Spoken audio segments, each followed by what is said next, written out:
اس لیے دنیا میں فساد پیدا ہوتا ہے، انسان کا اپنا کرتوت ہے، اس لیے انسان دنیا میں ایک دوسرے کو جو ہے وہ پگڑی اچھالتا ہے۔ اور آج دنیا کے اندر آپ دیکھیں ملائکہ نے جو بات کہی تھی کہتا جو لفیہ من یفسد فیہا ویسفک الدماء، وہ بظاہر صحیح نظر آتی ہے۔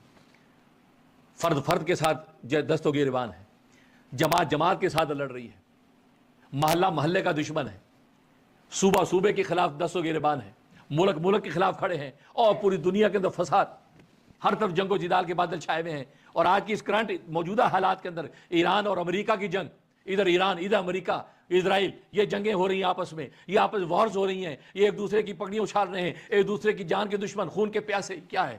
اس وجہ سے ہے کہ ایک معبود برحق کے ساتھ جب جڑے ہوئے نہیں ہیں تو نتیجہ کیا ہوا؟ پھر ایران عراق کی وار ہی ہونی ہے، پھر اسرائیل اور ایران کی جنگی ہونی ہے۔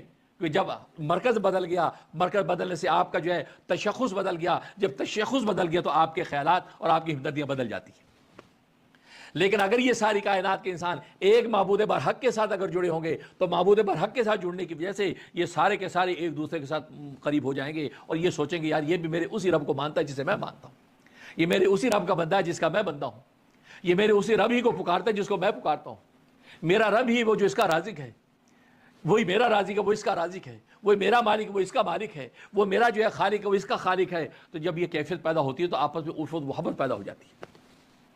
لیکن آج اگر دنیا میں جنگ و جدال نظر آتی ہے، کبھی اپ کبھی ڈاؤن، کبھی اپ کبھی ڈاؤن۔ ابھی پچھلے دنوں میں آپ سن رہے ہیں کہ ایران امریکہ کے مذاکرات ہو رہے ہیں اور امن و آشتی کا گہوارہ بن جائے گا یہ عالم، تیسری جنگ عظیم سے انسانیت بچ گئی۔ لیکن ابھی ان دنوں میں آپ دیکھ رہے ہیں کہ نہیں، پھر جنگ شروع ہو گئی، پھر ایک دوسرے پر دست و گریبان ہے، سب پھر ایک دوسرے پر جھڑپیں چل رہی ہیں، پھر ایک دوسرے کے مفادات کو نقصان پہنچانے میں لگے ہوئے ہیں۔ کیوں؟ اس لیے کہ بات وہی ہے کہ یہ سچے عابد نہیں ہیں۔ اگر سچے عابد بن جائیں، امریکہ والے بھی سچے عابد بن جائیں، ایران والے بھی سچے عابد بن جائیں، اسرائیل والے بھی سچے عابد بن جائیں، کائنات کی ساری مخلوقات سچا عابد بن جائے، ایک معبود برحق کے ساتھ دیانتداری سمجھداری کے ساتھ اگر جڑ جائیں گے تو آپس میں جنگ و جدال ختم ہو جائے گا۔ لیکن بات وہی ہے کہ جب سچے عابد نہیں، ہر ایک نے اپنے اپنے ارباب من دون اللہ بنا رکھے ہیں، اپنے اپنے مفادات کو انہوں نے رب بنا رکھا ہے، تو نتیجہ یہ ہے کہ جب دیکھا مفاد، اس مفاد کے مطابق قدم بڑھا دیا۔ میرے مفاد کے حق میں یہ کہ میں اس چیز کو چھین لوں، میرا مفاد اس میں کہ میں اس پہ حملہ کر دوں، میرا مفاد اس میں کہ اس کو خون میں نہلا دوں، میرا مفاد اس کو میں قتل کر دوں، میرا مفاد اس میں اس کے اوپر میزائل چلا دوں، میرا مفاد اس میں اس پہ بم مار دوں، میرا مفاد اس میں اس پہ گولیاں برسا دوں۔ بس یہ مفادات کی جنگ چل رہی ہے، ہر آدمی اپنے مفاد کو خدا بنا کے بیٹھا ہے، اس مفاد کے مطابق آگے بڑھ رہا ہے۔ لیکن اللہ تبارک و تعالیٰ نے یہ حقیقت بتا دی کہ عبادت، اور اس لیے سورۃ اعراف کی آیت نمبر 55 اور 56 کے اندر اسی حقیقت بتایا، فرمایا وَلَا تُفْسِدُوا فِي الْأَرْضِ بَعْدَ إِصْلَاحِهَا، اور زمین میں اس کی اصلاح کے بعد فساد برپا نہ کرو، وَادْعُوهُ خَوْفًا وَطَمَعًا، اور اس کی عبادت کرو دل میں خوف اور امید کے ساتھ۔ وَادْعُوهُ اس کا معنی ہے عبادت کرو، اس اللہ کی عبادت کرو خوف امید کے ساتھ۔ خوف اس بات کا کہ پتہ نہیں اس عبادت کا حق ادا ہوا ہے کہ نہیں، اور امید اس بات کی کہ اللہ مہربان ہے ضرور قبول کر لے گا۔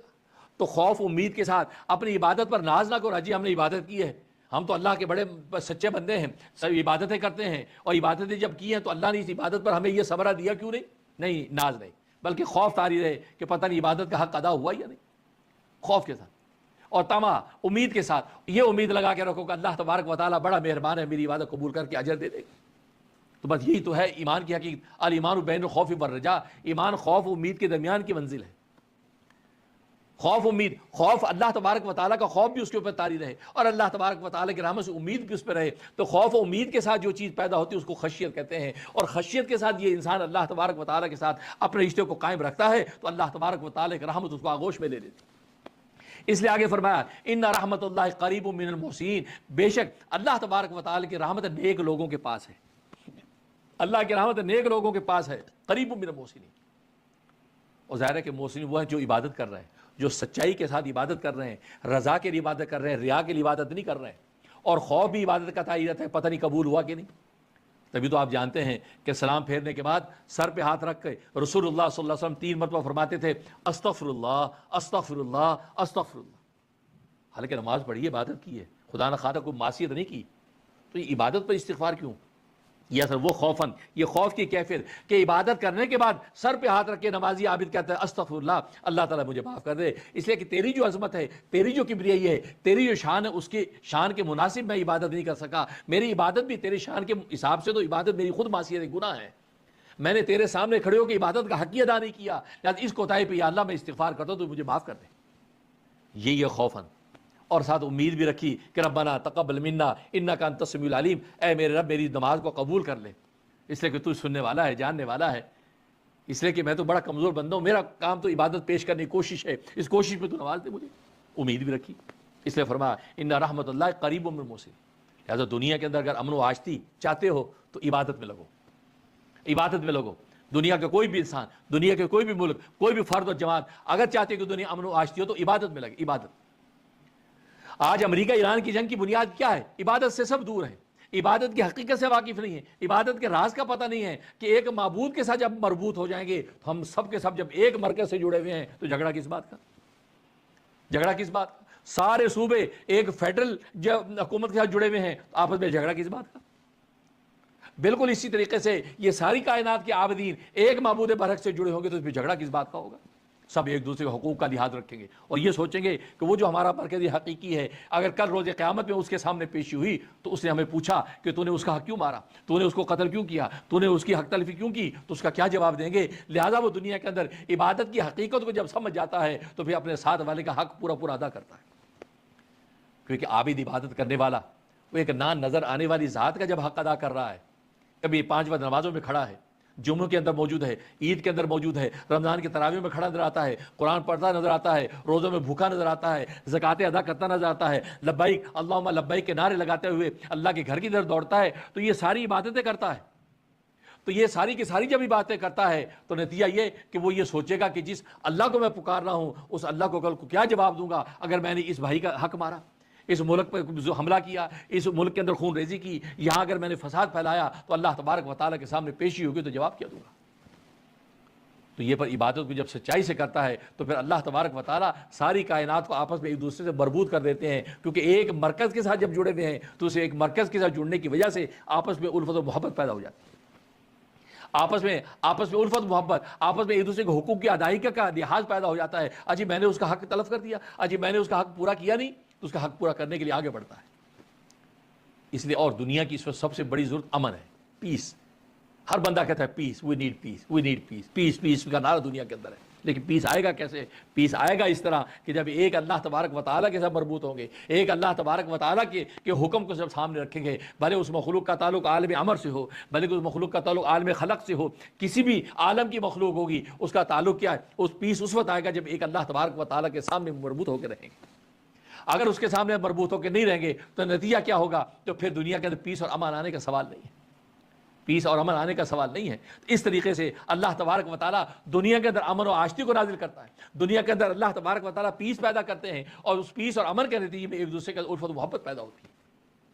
اس لیے فرمایا ان رحمت اللہ قریب من المحسنین، کہ اللہ تبارک و تعالیٰ کی رحمت نیک لوگوں کے قریب ہے، اور جب انسان عبادت کرتا ہے، نیک بنتا ہے، تو پھر اللہ تبارک و تعالیٰ آپس میں دلوں کو جوڑ دیتے ہیں، مہربان کر دیتے ہیں، کیونکہ حقوق دو ہی طرح کے ہیں، ایک اللہ کا حق ہے اور دوسرا اللہ کی مخلوق کا حق ہے، کہ حقوق اللہ کو بھی وہ آباد کرتا ہے اور حقوق العباد کو بھی ادا کرتا ہے، جو حقوق اللہ جو اللہ کے حق ہے ان کو بھی دیانتداری سے پورا کرتا ہے، اور حقوق العباد جو بندوں کے حق ہے ان کو بھی دیانتداری سے پورا کرتا ہے۔ اب عبادت کا حق ادا ہوا ہے، اور دیانتداری سے مطلب یہ ہے کہ خالص اللہ کے رضا کے لیے، ایک سجدہ بھی اگر ہے تو اللہ کی رضا کے لیے، ایک سبحان اللہ کی تسبیح بھی ہے تو اللہ کی رضا کے لیے، اللہ کی رضا کے لیے سب کرتا ہے، وہ دنیا کی ریا کے لیے نہیں کرتا۔ اگر دنیا کی ریا کے لیے کرتا ہے تو پھر اللہ تبارک و تعالیٰ اس کی عبادت پر کسی قسم کا کوئی ثمر و انعام نازل نہیں کرتے، کہ پھر وہ ہماری عبادتیں تصویریں ہیں، حقیقتیں نہیں ہیں۔ اور آپ جانتے ہیں تصویروں پر حقیقت کا حکم نہیں لگتا۔ اگر کاغذ پر کھانے کی تصویر ہو تو بھوک مٹتی نہیں ہے، دیوار پر پانی کی تصویر ہو تو پیاس بجھتی نہیں ہے، کپڑے پر آگ کی تصویر ہو تو کپڑا جلتا نہیں ہے۔ تو گویا کہ یہ ساری کی ساری جو چیزیں ہیں یہ تصویروں کے ساتھ حاصل نہیں ہوگی بلکہ حقیقتوں کے ساتھ تمہیں ملے گا۔ اور اگر حقیقت میں ایک پیالہ پانی کا ہے تو پیاس بجھ جائے گی، حقیقت میں ایک پلیٹ سالن ایک روٹی ہے تو بھوک جب کی بجھ جائے گی۔ تو حقیقت پر فیصلے ہیں یا وہ تصویروں پر فیصلے نہیں ہیں۔ آج جو ہماری عبادتیں اگر وہ اللہ کے رضا کے لیے نہیں ہیں بلکہ وہ دنیا کی ریا کے لیے ہیں تو نتیجہ کیا ہوگا؟ تو پھر یہ تصویریں ہیں عبادتوں کی، اور عبادتوں کی تصویروں پر اللہ تبارک و تعالیٰ کی طرف سے کوئی اجر نہیں ہے، بلکہ حدیث میں آتا ہے ایسی عبادتوں کو اللہ تبارک و تعالیٰ، ایسی نمازوں کو اللہ تبارک و تعالیٰ میلے کے کپڑے کی طرح لپیٹ کر نمازی کے منہ پہ مار دیتے ہیں۔ کوئی اس کو ضرورت نہیں، ان کو اگر چاہیے تو خالص مال چاہیے، اللہ کو خالص مال مطلوب ہے، کیونکہ اللہ تبارک و تعالیٰ کو شرک جو گوارا نہیں ہے۔ ایک آدمی عبادت اس لیے کرتا ہے کہ اس کے اندر مخلوق کی رضا کو بھی شریک کرتا ہے، اللہ کی رضا کے ساتھ ساتھ اللہ کے غیر کی رضا کو بھی شریک کرتا ہے. اللہ کو شرک والی عبادت مطلوب نہیں ہے. اللہ تبارک و تعالیٰ عبادت اٹھا کے اس کے منہ پہ مار دیتے. تو نتیجہ یہ نکلا کہ ملائکہ نے جو سوال کیا تھا, جو تقابل پیش کیا تھا اپنی عبادت اور انسان کی خون ریزی کا, یہ تقابل ہی کے اندر اصل میں وہ راز تھا اور وہ عبادت کا راز تھا. کہ عبادت اگر یہ انسانیت کرنے لگ جائے گی تو اس عبادت کے نتیجے میں یہ انسانیت ایک معبود برحق کے ساتھ جڑ جائے گی. جب ایک معبود برحق سے جڑے گی تو دنیا میں قتلوں کی جدال اور خون ریزی پیدا نہیں ہوگی, بلکہ آپس میں امن و آشتی کے ساتھ انسان زندگی گزارے گی. لیکن آج آپ دیکھتے ہیں قدم قدم پر جنگیں ہیں, قدم قدم پر لڑائیاں ہیں, آئے دن جنگ و جدال کے بادل منڈلاتے رہتے ہیں. لیکن ساری جنگیں مفادات کی جنگیں, یہ ظلم مٹانے کی جنگیں نہیں ہیں. ایک تو ظلم مٹانے کے لیے آپ آگے بڑھ رہے ہیں, آپ ظلم مٹانے کے لڑے تو قاتلوا حتی لا تکون فتنہ, قرآن نے کہا, حدیث میں فرما دیا قاتلوا حتی لا تکون فتنہ, کہ قتال کرو, قتل کرو ان کے ساتھ یہاں تک کہ فتنہ ختم ہو جائے, مطلب ظلم دنیا سے ختم ہو جائے. جب تک ظلم دنیا میں ہے تو تمہیں اسے لڑنے کا حکم ہے. تو ظلم کو مٹانے کے لیے اگر آپ قتال کرتے ہیں, ظلم کو مٹانے کے لیے جنگ و جدال کرتے ہیں, یہ تو اللہ تبارک و تعالیٰ کو مطلوب ہے. لیکن آپ ظلم کو بڑھانے کے لیے قتل و قتال کریں تو یہ اللہ کو مطلوب نہیں. آج دنیا کے اندر جنگیں جو ہو رہی ہیں یا دنیا میں جو جنگیں ہو چکی ہیں, پہلی جنگ عظیم ہوئی, دوسری جنگ عظیم ہوئی, اب یہ تیسری جنگ عظیم کے بادل جو منڈلا رہے ہیں یہ ظلم کی وجہ سے منڈلا رہے ہیں. کیونکہ یہ ظلم کو مٹانے کے لیے جنگیں نہیں ہیں, یہ مفادات کی جنگیں ہیں. یہ ظلم کو بڑھانے کے لیے جنگیں ہیں. ادھر امریکہ کھڑا ہوتا ہے, ادھر ایران کھڑا ہوتا ہے, ادھر اسرائیل کھڑا ہوتا ہے. یہ جنگ و جدال کے بادل ٹکراتے ہیں ایک دوسرے کی کہ جب مفادات کو تباہ و فنا کرنے کے لیے آگے بڑھتے ہیں تو یہ اللہ تبارک و تعالیٰ کو یہ گوارا نہیں. اور یہ اسی لیے ہوتا ہے کہ اس لیے بندے اللہ کے سچے عابد نہیں ہیں.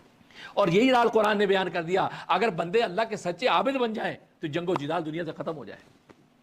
اور یہ بات ملائکہ نے کہی تھی کہ یہ سچے عابد نہیں بنیں گے. اتجعل فیہا من یفسد فیہا ویسفک الدماء, آپ ایسے انسان کو دنیا میں اپنا نائب بنا رہے ہیں جو دنیا میں فساد پھیلائے گا, دنیا میں خون ریزی کرے گا. اشارہ اس بات کی طرف کر دیا کہ ظاہر یہ تیرے سچے بندے نہیں بنیں گے, تیری سچی عبادت نہیں کریں گے تو نتیجہ کیا ہوگا, یہ جنگ و جدال و خون ریزی میں مصروف ہو جائیں گے. اور آج یہ انسان چونکہ اللہ کا سچا بندہ نہیں ہے, سچی عبادت نہیں کرتا, اگر دو وقت کی عبادت بھی ہے تو وہ بھی ریا کی دی ہے, وہ رضا کے لیے نہیں ہے, وہ بھی اللہ کے لیے نہیں, اللہ کے غیر کے لیے. آج ہمارے سجدے ہیں, آج ہمارے رکوع ہیں, آج ہمارے روزے ہیں, آج ہماری زکاتیں ہیں, آج ہمارے حج کے نعرے ہیں, تو اب موسٹلی صورتحال اللہ ماشاء اللہ یہ ہماری کیا ہے, یہ اللہ کے غیر کے لیے ہے, اللہ کے لیے نہیں ہے. جب اللہ کے لیے ہوگا اور ایک اللہ کے ساتھ انسانی جڑی ہوگی, ایک جیسے میں نے کہا اولاد ایک ابا کے ساتھ جڑی ہوتی ہے, آپس میں الفت محبت سے زندگی گزارتی ہے, ایسے یہ انسان ایک ربا کے ساتھ جڑی ہوگی, آپس میں الفت محبت سے زندگی گزارے گی اور دنیا کے اندر جنگ و جدال اور قتل و غرض گری نہیں ہوگی. لیکن چونکہ ہر ایک نے اپنے اپنے معبود بنا رکھے ہیں, ارباب من دون اللہ, اس معبود برحق کو ہٹا کے اپنا اپنے معبود بنا رکھے ہیں. امریکہ نے اپنا معبود بنا لیا, اسرائیل نے اپنا معبود بنا لیا, ایران نے اپنا معبود بنا لیا, دنیا نے اپنا معبود بنا لیا, ہر ایک نے اپنے اپنے معبود بنا رکھے ہیں. لہذا کیا ہوا, ان معبودانے کی اختلاف کی وجہ سے آپس میں اختلاف ہوتا ہے. جب آپس کا اختلاف ہوتا ہے تو پھر خون ریزی سامنے آتی ہے. لیکن یہ سارے کے سارے ایک معبود برحق کے ساتھ جڑ جائیں, ایک اللہ تبارک و تعالیٰ کے ساتھ جڑ جائیں, ایک اللہ کی رسی کو تھام لیں گے تو پھر کیا ہوگا, واعتصموا بحبل اللہ. قرآن نے اس لیے کہا کہ اللہ کی رسی کو تھام لو, سب ایک اللہ کے ساتھ جڑ جاؤ, کیوں ساری کی ساری اللہ کی مخلوق ہے. امریکہ میں بسنے والے بھی اللہ کی مخلوق, اسرائیل میں بسنے والے بھی اللہ کی مخلوق, ایران میں بسنے والے بھی اللہ کی مخلوق, پاکستان انڈیا بنگلہ دیش میں بسنے والے اللہ کے مخلوق, دنیا کے ہر خطے میں بسنے والے اللہ کی مخلوق ہے. یہ سب اللہ کی رسی کو اگر تھام لیں گے تو کیا ہوگا, واعتصموا بحبل اللہ, اللہ کی رسی کو تھام لو, ولا تفرقوا. اور ظاہر اللہ کی رسی کو جب تھام لو گے تو فرقہ ختم ہو جائے گا. لیکن اگر تفرقہ ہے تو یہ ہمارے اپنے کرتوت ہے, یہ ہماری اپنی جو کم ذہنی ہے کہ ہم اس تفرقے اور تشدد میں مبتلا ہیں, کیونکہ ہم نے مفادات کی جنگیں لڑنی ہے. ہر ایک اپنے اپنے مفاد کی جنگ لڑتا ہے, جس کو جہاں مفاد نظر آتا ہے وہاں حملہ کر دیتا ہے, جس کو جہاں مفاد نظر آتا ہے وہاں خون ریزی کرتا ہے. نہیں, ایک اللہ کے ساتھ. یہی راز اللہ تبارک و تعالیٰ بتا دیا, وعدوا خوف و طمع, تم اللہ کی عبادت کرو سچائی کے ساتھ, خوف کے ساتھ, امید کے ساتھ. ایک اللہ کی جب عبادت کرو گے تو اللہ تبارک و تعالیٰ تم آپس میں ایک کر دیں گے. لیکن آج عبادتوں میں تشدد ہے تو لہٰذا نظریات میں بھی تشدد. جب نظریات میں تشدد ہوتا ہے تو پھر زبان میں بھی تشدد, زبان میں تشدد ہوتا تو پھر ایک دوسرے سے اختلافات اور لڑائی سامنے آتی ہے. تو حقیقت یہ ہے, اور اس ایک گھر کے اندر ہو یا ایک محلے کے اندر ہو تو ایک معبود کے ساتھ اگر ہم جڑ گئے, مرکز جب ایک ہو جاتا ہے تو سارے کی ساری انسانیت ایک ہو جاتی ہے. مرکز اگر بدل جاتا ہے تو ظاہر مفاد اور خیالات بدل جاتے ہیں, جس کے نتیجے میں ہر بندہ اپنے مفاد پر جنگ کرتا ہے. تو بہرحال ہم دعا کرتے ہیں کہ دنیا کے اندر جو جنگ و جدال کے بادل بار بار منڈلاتے ہیں, ابھی ایران امریکہ کی جنگ کے پھر بادل منڈلانے لگے ہیں, ہم دعا گو ہیں کہ اللہ تبارک و تعالیٰ اس عالم کو عالم امن و آشتی بنا دے. اور اس جنگ و جدال کے بادل جو منڈلا رہے ہیں, اور تیسری جنگ عظیم کے جو حالات پیدا ہو رہے ہیں, اللہ تبارک و تعالیٰ اس سے انسانیت کو محفوظ رکھے. اور اللہ نے یہ عالم تو بنایا اس لیے تھا کہ انسان کا یہ امتحان لینا مقصود تھا کہ انسان اس دنیا کو عالم امن بناتا ہے یا عالم جنگ بناتا ہے.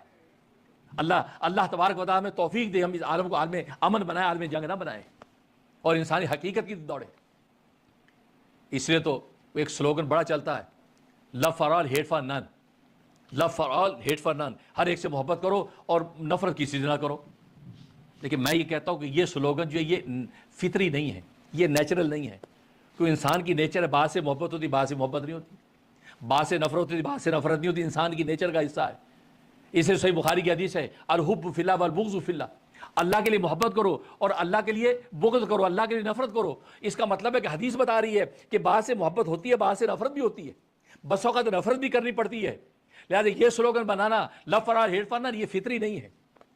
لہٰذا بعض سے نفرت کرنی پڑتی ہے، بعض سے محبت کرنی پڑتی ہے، لیکن وہ محبت و نفرت اللہ کے لیے ہونی چاہیے، ذاتی مفادات کے لیے نہ ہو۔ اس کے کاؤنٹر میں میں نے ایک سلوگن وضع کیا، میں وہ سلوگن پیش کیا کرتا ہوں، وہ فطری سلوگن ہے، وہ عین فطری اور شرعی اور اخلاقی سلوگن ہے۔ وہ کیا؟ وہ یہ ہے کہ پیس فار آل ٹیرر فار نن، پیس فار آل ٹیرر فار نن، یعنی پیس سب کے لیے، اور ظاہر ہے کہ پیس سبھی کے لیے مطلوب ہے، اپنا ہے، پرایا ہے، غیر ہے، کوئی بھی اپنائیت اپنا ہے، سب کے لیے پیس۔ کسی جگہ بھی اللہ رسول جو ہے وہ عدم پیس کا حکم نہیں دیتے، بلکہ آپ سب کے لیے امن کا پیغام بنے۔ اور ٹیرر فار نن، کسی کے اوپر ٹیرر، دہشت گردی کسی پر کرنی، ٹیررزم کی اجازت آپ کو نہیں ہے۔ ادنا ایون ایک چلنے والی چونٹی پر بھی ٹیررزم کی آپ کو اجازت نہیں، آپ چونٹی کی چلتی کو مسل دیں، آپ پکوڑے کو پکڑ کے مار دیں، ایک چڑیا بیٹھے اس کا بلا وجہ کھیل تماشے میں شکار کر دیں۔ ٹیرر فار نن میں نے اس لیے کہ ایک چونٹی پر بھی ٹیرر کی تمہیں اجازت نہیں ہے۔ لہذا یہ سلوگن فطری سلوگن ہے، عین فطرت کی اظہار ہے، قرآن سنت کے بھی مطابق اور انسانی فطرت کے بھی مطابق ہے کہ پیس فار آل۔ اور اس لیے اللہ تبارک و تعالیٰ نے اس پورے عالم کو، انسان کو اس لیے بھیجا تاکہ وہ دیکھے کہ اس کو پیس فار آل بناتا ہے یا نہیں بناتا۔ لیکن اگر انسان اس کو پیس فار آل نہیں بناتا بلکہ اس کو عالم جنگ و جدال بناتا ہے اور لڑائی بڑھائی کا مرکز بناتا ہے، تو پھر اللہ تبارک و تعالیٰ کو انسان پسند نہیں ہے۔ اور ٹیرر فار نن، تو ٹیرر کی اجازت نہیں، آپ کسی بھی قسم کا انسان اس پہ آپ کو ٹیرر، دہشت گردی کی آپ کو اجازت نہیں ہے۔ تو معلوم ہے کہ یہ وہ فطری سلوگن ہے، وہ فطری سلوگن نہیں ہے love for all terror, love for all hate for, یہ peace for all terror for none. اور آپ دیکھتے ہیں کہ دنیا میں اس وقت سب سے بڑا مسئلہ پیس ہے، محبت نہیں ہے، پیس ہے، پیس۔ ہر بندہ چاہتا ہے پیس ہو جائے، پیس ہو جائے، امن ہو جائے، امن ہو جائے، اور پوری عالمی طاقتیں بھی اسی پر بحث کرتی دنیا میں پیس کیسے ہو، امن کیسے ہو۔ اور چنانچہ پوری انسانیت کو جو امام یعنی ابراہیم خلیل اللہ علیہ السلام جب مکہ کے اندر آئے، دعا کیا کی، اور انہوں نے سب سے پہلے اللہ سے پیس مانگا، پیس مانگا، وجل حاضر البلد آمنا، اے اللہ اس مکہ شہر کو امن والا بنا دے، پیس والا بنا دے۔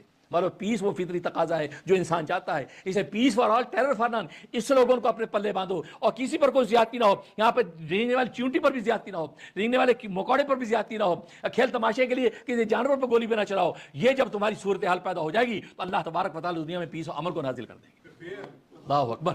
اللہ سے دعا ہے کہ اللہ تبارک و تعالیٰ ہمیں جو اس دنیا کے اندر پیس کا پیغام بننے کی توفیق نصیب فرمائے، جس کا جتنا دائرہ، جتنی استطاعت ہے وہ امن کا پیغام بنے۔